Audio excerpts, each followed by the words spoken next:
క్రైస్తవ జీవితంలో వాక్యము ముఖ్యమా, ప్రార్థన ముఖ్యమా అనేది ఒక 2 మనము అధ్యయనం చేస్తున్నాము. అయితే నేను ఒక విషయం చెప్పాలనుకుంటున్నాను. ఒక యవనస్తుడు వచ్చి ఒక దైవజనుని ఈ విధంగా అడుగుతాడు.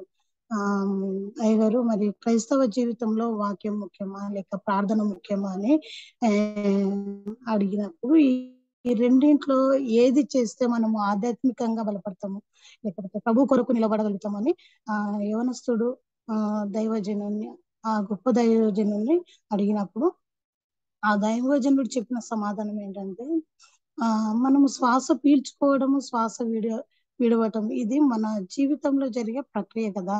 ఈ రెండింట్లో ఏది ప్రాముఖ్యం అంటే ఈ 2 ప్రాముఖ్యమే అంటాం మనం కదా. శ్వాస తీసుకోవడం, శ్వాస వదలడం, ఈ 2 ఎంత ప్రాముఖ్యమో క్రైస్తవ జీవితానికి వాక్యము, ప్రార్థన 2 ప్రాముఖ్యమే. ఒక పక్షి ఆకాశ గగనములు ఎగరాలి అంటే దానికి 2 రెక్కలు ఉండాలి. అలాగే క్రైస్తవుడు కూడా తన భక్తి జీవితంలో ఉన్నతమైన ఆధ్యాత్మిక స్థితికి తను వెళ్ళాలి, మరొక వెళ్ళాలి.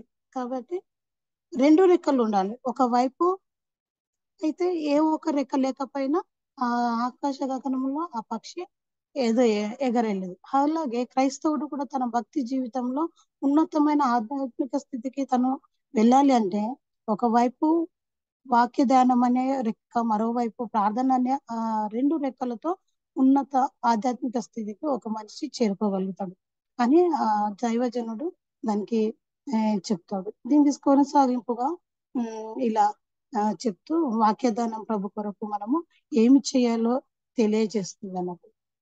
అయితే ప్రార్థన దేవుని కొరకు పనిచేసేలా చేస్తుంది. వాక్యం చదివిన తర్వాత దేవుడు నన్ను ఇలా బ్రతకమని, ఇలా బ్రతకవద్దని, ఇలా నడవవద్దని మంచి చెడులు వాక్యం ద్వారా మనతో మాట్లాడతాడు. అయితే వాక్యం చదివినప్పుడు దేవుని కొరకు నువ్వు ఏమి చేయాలో అది బయలుపరచబడుతుంది. ప్రార్థించినప్పుడు దేవుడు నీ కొరకు ఏ విధంగా పని చేయాలా అనే దాని గురించి ప్రార్థన పనిచేయటం ప్రారంభిస్తుంది. అయితే ప్రైజ్ ది లార్డ్. ఇక్కడ ఏంటంటే వాక్యము మన ప్రతి నిమిషం వాక్యం చదివినప్పుడు ఇది కరెక్ట్, ఇది రాంగ్, ఇది రైట్, ప్రతి విషయం ఈ సమస్యగా నువ్వు పెద్ద పని చేయి, చిన్న చేయి, ఆత్మ ప్రేరేపణ దేవుడు మనతో మాట్లాడుతాడు. నువ్వు ఏం చెప్పేది అవసరం లేదు. అక్కడ ప్రభు ఏం చెప్తున్నాడు నీకు మార్గం నిర్దేశం చేస్తున్నాడు. అయితే ప్రార్థన ద్వారా నువ్వు ప్రభువును నా కోసం ఇది చేయి ప్రభు అని అడుగుతున్నా. అయితే ఈ రెండింటికి వాక్యం ద్వారా దేవుడు మనతో మాట్లాడితే ప్రార్థన ద్వారా నువ్వు దేవుడి దగ్గర మాట్లాడగలుగుతున్నావు. అయితే మన కొరకు ఎవరు పని చేస్తే మంచి చెప్పండి. మన పని మనం చేసేదానికంటే దేవుడు మనతో కలిసి మన పని చేస్తే ఒక మట్టి ఘట్టం అంటే మనం అద్భుతాలు సృష్టించడానికి దేవుడు కృప చూపిస్తాడు. యేసయ్యకే మహిమ కలుగును గాక. ఎందుకోసం అంటే అవును, ఇప్పుడు ఒక దగ్గర ఒక సువార్త ప్రకటించబడడానికి వెళ్ళారే అనుకోండి. అయితే నువ్వు అక్కడ నిలబడి నీ బోధ నువ్వు ఎంత చేసినా అక్కడ ఆత్మదేవుడు తన ప్రేరేపణ, తన అభిషేకం, తన చిత్తం లేకపోతే ఆ వాక్యం ఆ స్టేజ్ పైన చెప్పేసి నువ్వు తిరిగి వచ్చేస్తావు. అది అంతవరకే. కానీ ఆత్మదేవుడు మనతో కలిసి పని చేసిండు అనుకోండి, నువ్వు చెప్పిన ఆ వాక్ అక్కడ అనేకులకు ప్రకటించబడినప్పుడు అక్కడ అక్కడికక్కడే మారు మనసు పొంది వాళ్ళు రక్షణ పొందడం కాదు, వాళ్ళ హృదయంలోనికి ఈ వాక్యం చొచ్చుకుపోయిందంటే అక్కడ ఆత్మదేవుడు తన కార్యాన్ని తను నీతో కలిసి పని చేసినట్టు. అంటే దేవుడు అక్కడ మనతో కలిసి పని చేయాల, మనం సొంతంగా చేయడానికి వీల్లేదు. అయితే ఈ విధంగా యేసయ్య మనతో కలిసి మనం ఆ పని చేయడానికి మన ప్రార్థన ఎంతగానో అవసరం పడుతుంది. అయితే పరిశుద్ధ గ్రంథమైన బైబిల్లో అనేక మంది భక్తులు సంపూర్ణ రాత్రి ప్రార్థన చేశారు అన్నట్టు. అయితే ఆ సంపూర్ణ రాత్రి ప్రార్థన చేసిన వ్యక్తులలో మొట్టమొదటి వ్యక్తి అగ్రస్తుడు అనేది ఆదికాండం నుండి ప్రకటన గ్రంథం వరకు ఈ 66 పుస్తకాల్లో కూడా ఈ సంపూర్ణ రాత్రి ప్రార్థనకు మొదటి పితామహుడు. ఇంకా చెప్పాలంటే ఈ సంపూర్ణ రాత్రి ప్రార్థన చేసిన మొట్టమొదటి వ్యక్తి ఎవరయ్యా అంటే భక్తుడైన యాకోబు. ఇక్కడ యాకోబు గురించి ప్రస్తావించడానికి కాదు, ఇంకా ముందుకెళ్తాను నేను. ఆ తర్వాత కొంత బైబిల్ ధ్యానించేటప్పుడు ధ్యానిస్తూ ముందుకు వెళితే ఒక వ్యక్తి నాకు బాగా కోపం వచ్చినప్పుడు ఏం చేయాలో అర్థం కాక ఆ రాత్రంతా తెల్లవారుజాము ప్రభు తనతో మాట్లాడేంత వరకు రాత్రంతా దేవుని సన్నిధిలో ప్రార్థిస్తూ వచ్చాడు. అయితే కోపం వచ్చినప్పుడు సంపూర్ణ రాత్రి ప్రార్థన చేసిన ఆ భక్తుడు ఎవరు అంటే అందరికి తెలిసిన భక్తుడే. అతనే సమూయేలు. ఎన్- ఎందుకు చేశాడు, దేని కొరకు చేశాడు, అతని ప్రార్థన, సంపూర్ణ రాత్రి ప్రార్థన ఆ దేశానికి ఎలాంటి మేలు చేసింది, సమయాలు ప్రార్థన సంపూర్ణ రాత్రి ప్రార్థనగా మార్చబడి మేలుకరంగా ఎలా మార్చబడిందో, ఈరోజు మన ప్రార్థన ఎలా మార్చబడాలనుకుంటున్నారో పరీక్షించుకుందాం. మన ప్రార్థన కూడా ఒక సంఘానికి అలాంటి మేలు చేయగలగ చేయనుగాక. ఒకసారి చూద్దాం. మొదటి సమూయేలు 15వ అధ్యాయము 11వ వచనంలో చూసినట్టయితే ఇక్కడ ఒక మాట రాయబడి ఉంది. సౌలు నన్ను అనుసరింపక వెనుతి సౌలు నన్ను అనుసరింపక వెనుతి వెనుక తీసి నా ఆజ్ఞలు గైకొనకపోయిన గనక అతనిని రాజుగా నిర్ణయించినందుకు నేను పశ్చాత్తాపపడుచున్నాను అని ప్రభువు సమూయేలుతో చెప్తాడు. అయితే అందుకు సమూయేలు కోపావేశుడై రాత్రి అంతా యెహోవాకు మొరపెట్టుచుండెను. ఇక్కడ చూడండి సమూయేలు గురించి. అవును, ఈ కోపంలో ఇంతలా కోపం వస్తే మనమైతే ఏం చేస్తాం? నిజంగా నేనైతే ఏం చేస్తానంటే ఆ ఒక ఒక 10 years ముందు, నిజంగా చెప్తున్నాను నేను, నేను 40 years నా అది అనుకున్నప్పుడు, ఒక 15 years నా చైల్డ్హుడ్ అంతా ఎట్లా ఏ విధంగా అంటే అమ్మ నాన్న స్కూలు ఇది. ఆఫ్టర్ ఒక 15 years పెళ్లి, పిల్లలు, భర్త, అమ్మ వాళ్ళు, కొన్ని కష్టాలు, కొంత ఆ విధమైంది. ఆఫ్టర్ 10 years ఇట్లా ఏ విధంగా అంటే కొంచెము పరిపక్వత. ఆ 15 years లో, ఈ 10 years కి బిఫోర్ 15 years లో ఎవరినైనా ఎదిరించగలుగుతాను, ఎవరినైనా తిట్టగలుగుతాను, ఏదైనా ఒక మాట అనగలుగుతాను. కానీ ఆఫ్టర్ ఈ 15 సంవత్సరాల తర్వాత ఈ 10 సంవత్సరాల్లో కొంచెం తగ్గిపోయాను. ఎదిరించడం, ఒకరి మాట అనడం అది కాదు. కానీ కోపంలో మనం ఏం చేస్తాం అంటే మనల్ని మనం కోల్పోతుంటాం. కానీ ఇక్కడ సమూయేలు ఏం చేస్తున్నాడు అని అంటే ఆయనకు భయంకరమైన, మరి ఆయన ఆయన కోపం కూడా ఎందుకు ఏ విధంగా అంటే కోపావేశుడై అంట ఆ రాత్రి అంతా యెహోవాకు మొరపెట్టుచుండే. కోపం వచ్చినప్పుడు యెహోవాకు మొర పెడతారా? నేనైతే అంతలో కోపం వస్తే ఫస్ట్ ప్రార్థనలకు ఎప్పుడు వెళ్ళలేదు. నిజంగా నన్ను నేను పరీక్షించుకుంటే సమయాలు ఏంటి, ఎంత గొప్ప సాక్ష్యం ఇది. ఆయనకు కోపావేశుడు, అంత కోపం వస్తే రాత్రంతా ప్రార్థన చేసిందట, దేవుని తన పెనుగులాట. తెల్లవారుజామున ఆయన ప్రత్యక్ష దొరికే వరకు ఆయన ప్రార్థన చేసిందట. ఇక్కడ చూడండి. ఇక్కడ ఇంకొక విషయం ఏంటంటే సౌలు సౌలు దేవుడి దగ్గరికి వెళ్ళలేదు ముందుగా, దేవుడే సౌలు దగ్గరకు వచ్చింది. సౌలు అనే సమూయేలు అనే ఈ ప్రవక్త, ఈయన ఒక మనిషి. ఇక్కడ యెహోవా సమూయేలు దగ్గరకు వచ్చి అక్కడ మాట్లాడుతున్నాడు. ఎవరి దగ్గర? మనిషి దగ్గర ఒక దైవం వచ్చి మాట్లాడుతున్నాడు. ఏమని ఆయన చెప్తున్నాడు ఇక్కడ, సౌలు నన్ను అనుసరింపక వెనుక తీసి నా ఆజ్ఞలు గైకొనకపోయాను గనక అతనిని రాజుగా నిర్ణయించినందుకు నేను పశ్చాత్తాపపడుతున్నాను అని ఒక దేవుడే ఒక మనిషి దగ్గర వచ్చి చెప్తున్నాడు. ఇక్కడ ఆ మనిషి మరి ప్రార్థన చేస్తున్నాడు, మహా కోపంతో ఉండి ప్రార్థన చేస్తున్నాడు. ఇక్కడ కానీ ఇది నాకు చాలా లోతుగా ఆలోచించాల్సినంత, ఈ ఒక్క వచనంలో ప్రభువా ఇంత గూఢమైన విషయాన్ని నువ్వు మరుగుపరిచావా అనిపించింది. ఇక్కడ చూడండి, సమయంలో ఆధ్యాత్మిక స్థితి ఎంత ఉన్నతంగా ఉన్నదో ఆలోచిస్తే దేవుడు తన బాధ ఒక మనిషితో చెప్తున్నాడు. సహజంగా లోకంలో ఒక మనిషి తన బాధ ఎవరితో చెప్పుకుంటారు? దేవునితో చెప్పుకుంటారు. ఏ మనిషి అయినా తన బాధను దేవునికి చెప్పుకుంటారు. కానీ ఈ భక్తుని ఈ భక్తుని యొక్క ఆధ్యాత్మిక స్థితి ఏంటో తెలుసా? దేవుని బాధను భక్తునికి చెప్పుకుంటున్నాడు ఇక్కడ. అయితే ఒక దైవ సేవకుడు ఇలా అంటాడు, దేవా, నేను దేని కొరకు ప్రార్థన చేయాలో, నీ హృదయ భారం ఏంటో, నా అంతరంగమున దేని నిమిత్తము బాధపడుతుందో ఆ విషయాలు నాకు చెప్పవయ్యా.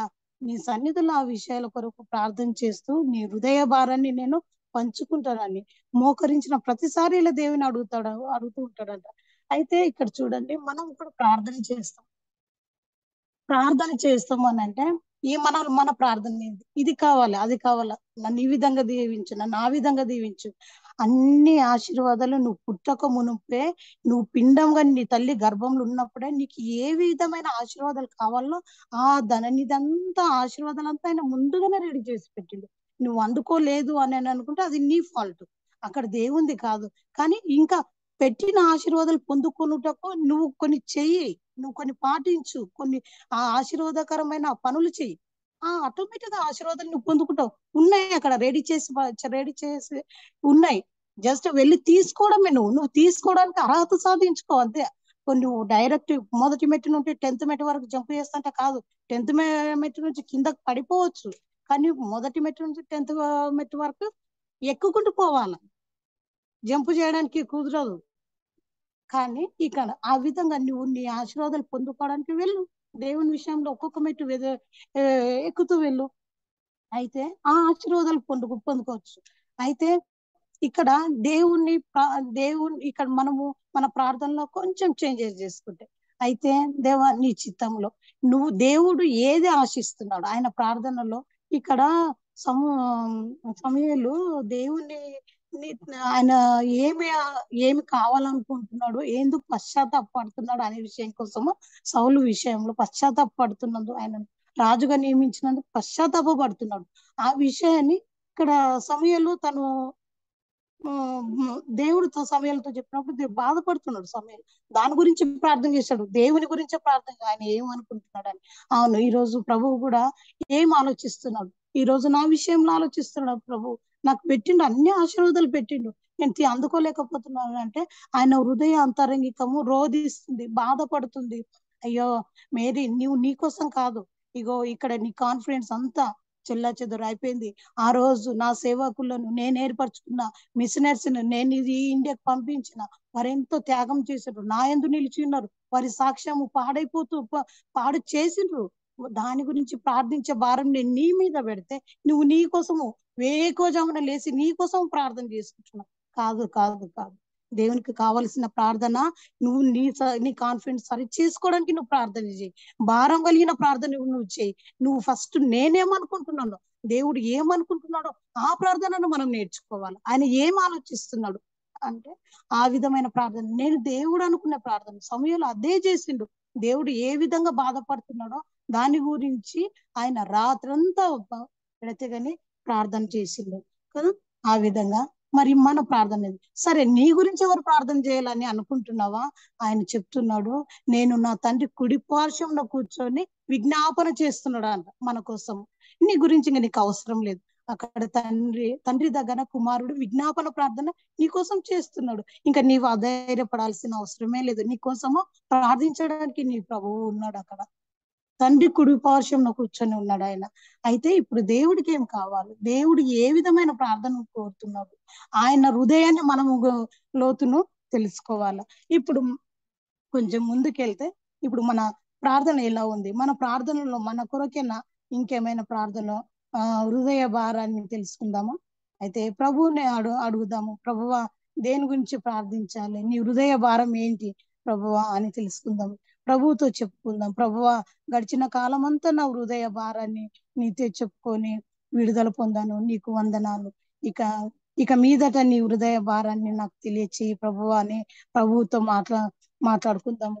అయితే మన అవసరాలు ఏంటో ప్రభువుకు చెప్పటము తప్పు అని నేను చెప్పడం కాదు, కానీ నా ఉద్దేశం అది తప్పని చెప్పడానికి కాదు, కానీ దేవుని అవసరత ఏంటో ప్రతి బిడ్డ దేవుని గుర్తెరగాలి. దేవుడు ఆ ఆశిస్తున్నాడు, దేవుడేమి ఆశిస్తున్నాడు అనేది మనం గుర్తిరగాలి. ఇంకెంత ప్రార్థన జీవితాన్ని దేవుడు ఆశిస్తున్నాడు, ఇంకా ఎన్ని గంటల ప్రసవ వేదన నీ నుండి ఆశిస్తున్నాడు, నశించిపోతున్న ఆత్మల గురించి ఇంకెంత కన్నీళ్లు కార్చమంటున్నాడు, నీ దగ్గర నుండి ఏమి ఎక్స్పెక్ట్ చేస్తున్నాడో ఆయన హృదయ భారాన్ని మనము ఎరగాలి. ఆయన హృదయ భారాన్ని ఎరిగిన వ్యక్తే సమూయేలు. అయితే దేవుడు ఇంత బాధపడుతున్నాడని తెలుసుకున్న వెంటనే బైబిల్లో వ్రాయబడిన మాట, సమూయేలు కోపావేశుడై, అంటే ఆ కోపంతో ఎవరిని కొట్టడానికి వెళ్ళలేదు. సౌలు ఇలా చేసావా అని, నేను కదా నిన్ను అభిషేకించింది, నువ్వేం చేసావని సౌలును చంపడానికి ఆ దైవ సేవకుడు వెళ్ళలేదు అక్కడ. అంటే ఆయన అంత కోపంలో ఉంటే కూడా ఆయన పాపం చేయడానికి వెళ్ళలేదు. అంత భయంకరమైన కోపం వచ్చినప్పుడు కూడా ఏం చేశాడు? ఆ రాత్రి అంతా యెహోవాకు మొరపెట్టాడు అని రాయబడింది ఇక్కడ. ఈ రోజు మనకు కోపం వస్తే ఏం చేస్తామో ఆలోచించుకుందాం. ఇక్కడ మనందరము ఒకసారి పరీక్షించుకుందాము. నేను నేను అనుకుంటున్నాను, కోపం లేని వ్యక్తి అంటూ ఎవరు ఉండరు. కానీ ఆ కోపము ఎటువైపు నేను తీసుకెళ్తుంది అనే పరీక్షించుకోవాలి. కోపాన్ని బైబిల్లో వరద లాంటిది, అగ్ని జ్వాల వంటిది అని పోల్చారు. వరద లాంటిది అంటే కోపంలో కొట్టుకుపోతారంట. అయితే వరద దాన్ని ఈ ఉద్దేశం ఏంటి? వరద పారుతూనే ఉంటది. వరదలు వచ్చినాయంటే కొట్టుకుపోతూనే ఉంటది. కానీ మన కోపం వలన మనం కొట్టుకుపోకూడదు. మన ఆధ్యాత్మిక జీవితము, మన స్థితి కొట్టుకోపోకూడదు, అందులో వరదల్లో కొట్టుకోపోకూడదు. అయితే బైబిల్ ఇక్కడ కోపము వరద లాంటిదని పోల్చిండు దేవుడు. అంటే కోపంలో కొట్టుకుపోతారని దాని అర్థం. అగ్ని జ్వాల ఎందుకు పోల్చారంటే జ్వాల తగలబెట్టుతుంది అన్నట్టు. అయితే మన కోపం ద్వారా మనము రగిలిపోతుంటాము. అయితే మన ఆధ్యాత్మిక జీవితము రగిలిపోతుంటది. ఆధ్యాత్మిక జీవితం రగిలిపోవడం అంటే సంఘంలో ఏ విధంగా నీ కోపం ద్వారా ఏమి జరుగుతుందో ఆలోచించుకో. అవసరం లేదు, నీ కోపం ద్వారా నువ్వు సంఘంలో ఏమి చేయాల్సిన అవసరం లేదు. అది నీది కాదు, నాది కాదు. అది ప్రభువు సంఘము, ప్రభువు స్థాపించిన సంఘం అది. అయితే ఇక్కడ నువ్వు నేను ఒక పాత్రలుగా ఉండాలి, కానీ ఆ పాత్ర అగ్నికి వల్లే ఉండకూడదు. మనము మన స్థితి అంతా, మన ఆత్మీయ స్థితి అంతా అక్కడ కాలిపోయిన స్థితిలో ఉండకూడదు. దేవుడు అది కోరుకోవట్లేదు. ఏమనుకుంటున్నాడు దేవుడు అని అంటే, ఇక్కడ సమయంలో తను ప్రార్థన చేసిండు. ఎడతే గాని ప్రార్థన రాత్రి అంతా ప్రార్థన చేసిండంట. అయితే మనది కూడా ఎట్లుందంటే, మన కోపం వచ్చినప్పుడు క్షమించే హృదయమే ఉండాలి మనకు. అయితే జాగ్రత్తగా మన కోపం ద్వారా మనమే మన ఆత్మీయ స్థితిని పుట్టుకుపోయే స్థితిలో, తగలబెట్టుకునే స్థితిలో ఉండకూడదని నేను దేవుని వాక్యం ద్వారా మిమ్మల్ని హెచ్చరిస్తున్నా.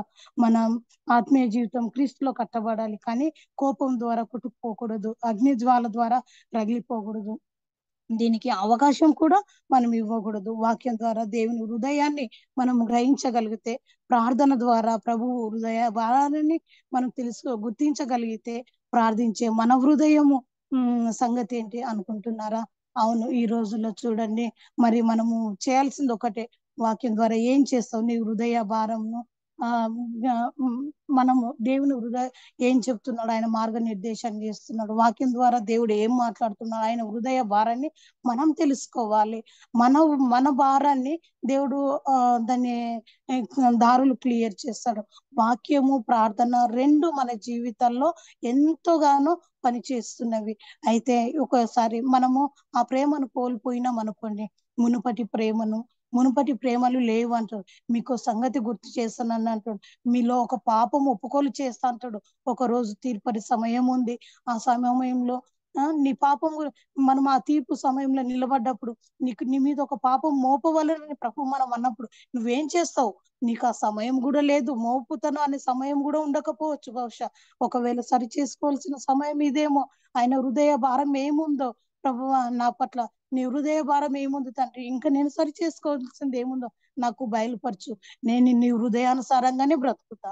ఇక్కడ సమూయేలు దేవుని హృదయాన్ని చూసిండు. అక్కడ దేవుడు ఏ విధమైన భారం తన లోపల ఉంది.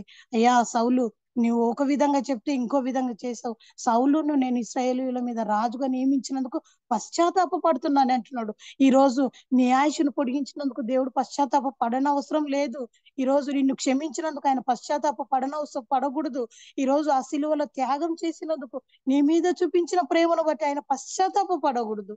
అయితే ఇక్కడ ఒకవేళ ఆ విధంగా పశ్చాత్తాప పడిన సమయం వస్తే దేవుడు ఇంకొకరితో, ఇగో నేను తన గురించి, ఆ సహోదరి గురించి పశ్చాత్తాప పడుతున్నానని చెప్పుకోవడానికి దానికి నువ్వు నేను కావాలి, మన హృదయం కావాలి దేవునికి సమీపంగా. ఆ రోజు దేవుడు మన దగ్గర చెప్పుకుంటే మనం ఎడతెగని ప్రార్థన ఎవరి గురించి అయితే అంటున్నాడో, సౌలు గురించి ఏ విధంగా బాధపడ్డప్పుడు ఈయన మహాకోపంతో ఆయన ప్రార్థన చేశాడు. ఈరోజు మనము ప్రార్థన చేసే స్థితిలో మనం ఉండాలి. అయ్యా అలాంటి ప్రార్థన నాకు నేర్పించు. రాత్రంతా మోకాల మీద ఉండి ప్రార్థన చేసిందంట. దేవుడు ఆయనకు ప్రత్యక్షమైనతో మాట్లాడే వరకు పెనుగులాట చేసిండు దేవుడు. ఈ విధంగా ఈ రోజు మన ప్రార్థన వాక్యము జీవితం మనలో ఏ ఉండాలి.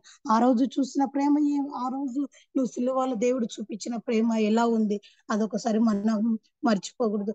ఏం, అయితే ఆ ప్రేమ ఒకసారి ఎలాంటిదంటే నేను ఒక చిన్న చరణం చెప్తా.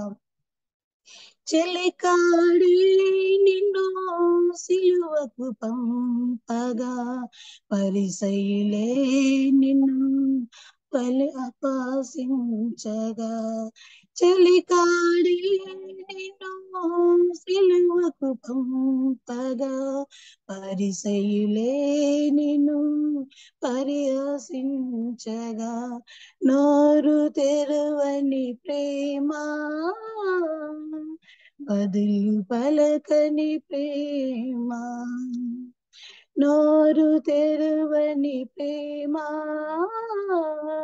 బదులు పలకని ప్రేమ. యేసయ్యా యేసయ్యా యేసయ్యా యేసయ్యా యేసయ్యా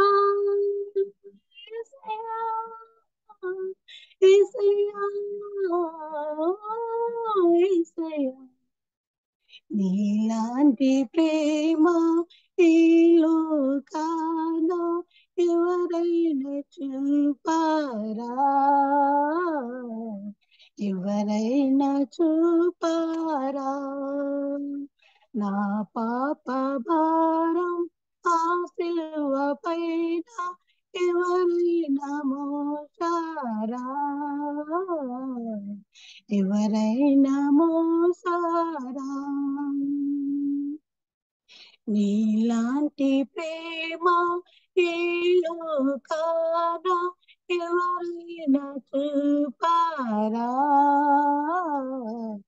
ఎవరైనా చూపారా, నా పాప భారం ఆ సిలువ పైన ఎవరైనా మోసారా, ఎవరైనా మోసారా. ఇది దేవుని సిలువ ప్రేమ. ఈ ప్రేమను మనం వదులుకోవడానికి వీల్లేదు. ఆ ప్రేమను ఆ విధంగానే ఈ ప్రేమ చూపించిన ఈ ప్రేమను బట్టి దేవుడు పశ్చాత్తాప పడడానికి వీలు లేదు. ఆ స్థానమే మనం ఇవ్వకూడదు. దేవుడు మంచి అవకాశాన్ని ఇచ్చాడు. ఇంకొంత ఈ ఆరోగ్యం ఇచ్చిండు. మరణ పడకల వరకు నేనైతే వెళ్ళేసి నాకు ఒక అవకాశం ఇచ్చాడు. మరి నన్ను ఇచ్చాడు అని అంటే ఎందుకోసం? ఇంకా నా బిడ్డల్ని చక్కబెట్టుకోవాలా, నా ఇంటిని చక్కబెట్టుకోవాలా? ఇది కాదు. ఆ రోజు సిలువలో చూపించిన ప్రేమ, ఈ రోజు నా మరణం నుంచి నన్ను తప్పించిన ఈ ప్రేమ కొంతకాలం ముందుకు తీసుకెళ్లి నన్ను ఆ సిలువకు దగ్గర చేర్చడానికి, ఆ సిలువలో చేసిన ఆ త్యాగం, ఆ చూపించిన ప్రేమ నిరర్థకం అవ్వకుండా ఉండడం కోసం నా ఆయుష్ను పొడిగించడం.